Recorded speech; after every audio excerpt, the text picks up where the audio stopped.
Your tomatoes, which were looking so healthy and vibrant just a week ago, are now covered in dreadful black spots. The leaves are drying up and the fruit is rotting right on the vine.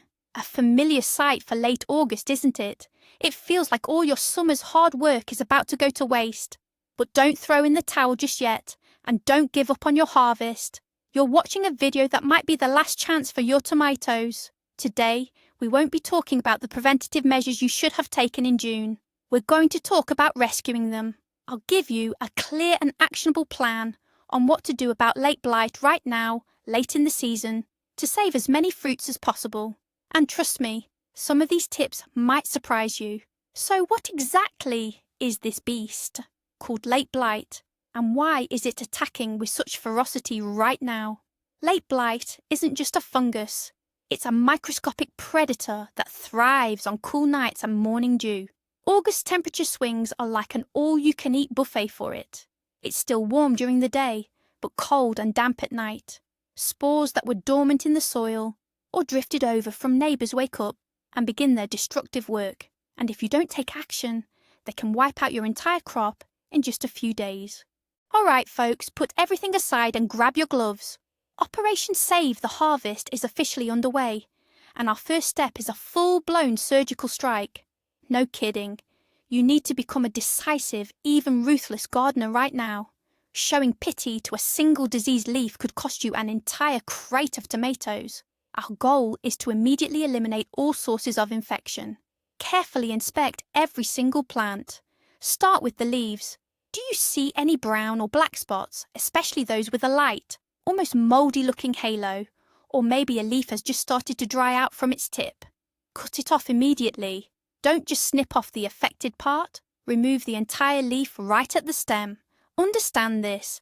Each of these spots is a factory churning out millions of new spores, ready to be carried by wind and dew droplets across your entire garden. Next, examine the stems. Look for dark, elongated spots or streaks. If a spot is small, you might try to carefully cut it out. But if you see a significant section of the stem has blackened, then unfortunately, that branch is beyond saving. Cut off the entire branch below the affected area. Think of it like an amputation that saves the entire organism. And now for the hardest part, the fruits. It truly breaks your heart, doesn't it? A tomato is almost ripe, and then a firm, brown, spreading blight spot appears. Remember, a tomato like this will never ripen. It won't turn red and delicious. It will simply rot, infecting its neighbours on the vine in the process. So no matter how much it pains you, remove and discard all fruit showing even the slightest signs of blight. A crucial point. Your tools. Only work with a sharp and clean pruner or knife, and after every plant, or if it's heavily infected, after every single cut, be sure to disinfect the blade. Wipe it down with alcohol, chlorhexidine, or dip it in a strong potassium permanganate solution. Otherwise, you'll become the primary spreader of the disease yourself. Last, but certainly not least, what do we do with all the material we've cut off? Under no circumstances should you throw it into your compost pile. That will simply preserve the infection for next year. The ideal option is to burn it. If burning isn't possible, gather everything into a thick garbage bag, tie it securely, and remove it from your property. Alternatively, bury it as deeply as possible, far away from your garden beds. Remember, at this stage, our goal is to drastically reduce the number of spores in your greenhouse or garden. It's tough, but it's absolutely necessary.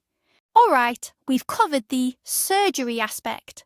Now that the most obvious sources of infection have been removed, it's time to counterattack those invisible spores that have already spread to healthy leaves and fruit. And this is where the biggest mistake is often made. Many people grab their sprayer filled with milk whey, iodine, garlic infusion, or even brilliant green. Friends, I have immense respect for folk remedies, but let's be honest. All these methods are for prevention. They're like brushing your teeth to avoid cavities. They create an acidic or alkaline environment on the leaf surface, which hinders spore germination. But when the disease is already raging, when late blight has already penetrated the plant's tissues, that's like trying to cure pneumonia by gargling with chamomile tea. It simply won't work. In late August, when nights are cold and damp, late blight develops rapidly. We don't have time for experiments. We need heavy-duty but precise weaponry, and that means fungicides. Don't let the word scare you.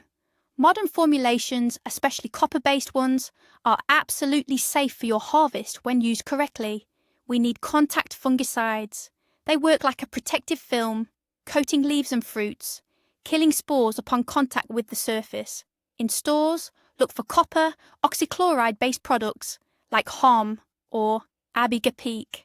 Good old Bordeaux mixture also works wonderfully. Why these particular ones? They have a short pre-harvest interval. This is the time that must pass between treatment and harvest. Typically, this is 5 to 8 days. So, if you treat today, you can confidently harvest your tomatoes in about a week after thoroughly washing them.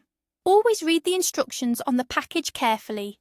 Dilute the product strictly according to the recommended dosage. Don't make it stronger. That won't enhance the effect and could actually burn your plants. Apply in the evening when the weather is dry and windless. Spraying needs to be very thorough. Don't just spray from above. Cover every single leaf on both sides, top and bottom. Be sure to treat the stems, and of course, all remaining fruits on the bushes, even the smallest ones. Our goal is to cover the entire plant with a protective layer, leaving late blight no chance to take hold of healthy tissue. This is our shield, which will buy us precious time. So, we've done the cleanup, we've taken preventative action. What's next? Just wait for the tomatoes to ripen on the vine. In late August, that's a seriously risky tactic. Every extra day a fruit spends on the plant is a new opportunity for late blight to strike. That's why our third and perhaps most crucial step in saving the harvest is called Operation Evacuation. We'll be harvesting tomatoes, even if they're still completely green. The main principle here is this. If a tomato has reached its full size for the variety but hasn't started to change colour yet, it's time to pick it. Such a fruit has already absorbed all the necessary nutrients and can ripen perfectly, or, as gardeners say, mature or colour up, right in the warmth and safety of your home. This applies especially to large and medium-sized fruits. Smaller ones, of course, can be left on the vine, but always remember the risk. How do you tell if a tomato is ready for evacuation? It should be firm, resilient, without the slightest spots, and its skin should have a glossy, shiny appearance. We confidently pick such fruits, which have reached what's called the mature green or breaker stage. Harvest them carefully, always with the stem attached. That's the small branch holding the tomato. Fruits without their stems store much worse and are more vulnerable to rot. Once harvested, you can't just dump your tomatoes into a box and bring them inside. Remember how we talked about invisible spores potentially remaining on the skin? If you don't neutralize them, in a week, an epidemic will break out in your box of beautiful green tomatoes. Therefore, before storing your harvest, every single tomato needs to be disinfected. There are 2 simple and effective methods. The first is heat treatment. Heat water in a large pot to 60 degrees Celsius. This is crucial. Not boiling water, but rather hot water where you'd struggle to keep your hands submerged. Submerge the tomatoes in this water in small batches for just 1 to 2 minutes. This hot bath is guaranteed to kill all late blight spores on the surface without harming the fruit itself. Afterward, remove the tomatoes and dry them thoroughly on a towel. The second method is washing them in a weak solution of potassium permanganate. The solution should be light pink in colour. Simply wash the tomatoes thoroughly in it, then rinse them with clean water and dry them as well. After these procedures, your tomatoes are ready for ripening. Arrange them in a single layer, or at most 2 layers, in cardboard boxes or plastic crates, separating the layers with paper or newspaper. To speed up the process, place a couple of ripe bananas or apples in the box. They release ethylene gas, which stimulates ripening. Store the boxes in a dry, dark and warm place, and don't forget to check them regularly, removing any fruits that have started to spoil. This seemingly tedious step is your main trump card in the fight to save your harvest at the end of the season. And now for the most critical moment. the game changer that decides whether your harvest thrives or perishes. The key to success in late August isn't a magic spray or potion. It's a fundamental shift in strategy. You need to stop fighting for the plant's overall health, its leaves and stems. That battle is over. Now your focus shifts entirely to the fruit. Your primary goal is to quickly harvest anything not yet infected and create conditions to prevent late blight from developing after picking. And this brings us to a second, even more crucial detail that many gardeners overlook. When you pick green, seemingly healthy tomatoes, you're not just bringing in your harvest, you're also bringing invisible late blight spores right into your home, clinging to their skins. If you simply place them on a windowsill, a large portion could turn black within a week. That's why, before storing them for ripening, every single tomato needs to be disinfected. It's incredibly simple. Just dip them in hot water, around 140 degree or 60 to 100 grains, for a couple of minutes, or rinse them in a weak solution of potassium permanganate. This simple step will eradicate those spores and drastically increase your chances of getting those green fruits to turn a beautiful, ripe red. So, let's recap. Our emergency plan to rescue your harvest from late blight involves 3 key steps: ruthlessly pruning away all diseased parts, treating the remaining plants and fruit with the appropriate product, and most importantly, evacuating healthy green tomatoes, followed by their disinfection.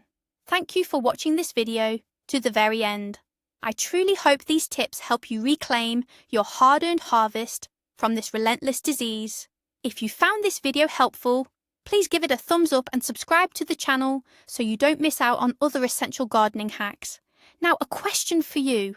What methods do you use to save your tomatoes at the end of the season? Perhaps you have your own tried and true secret. Please share it in the comments below. Let's help each other out.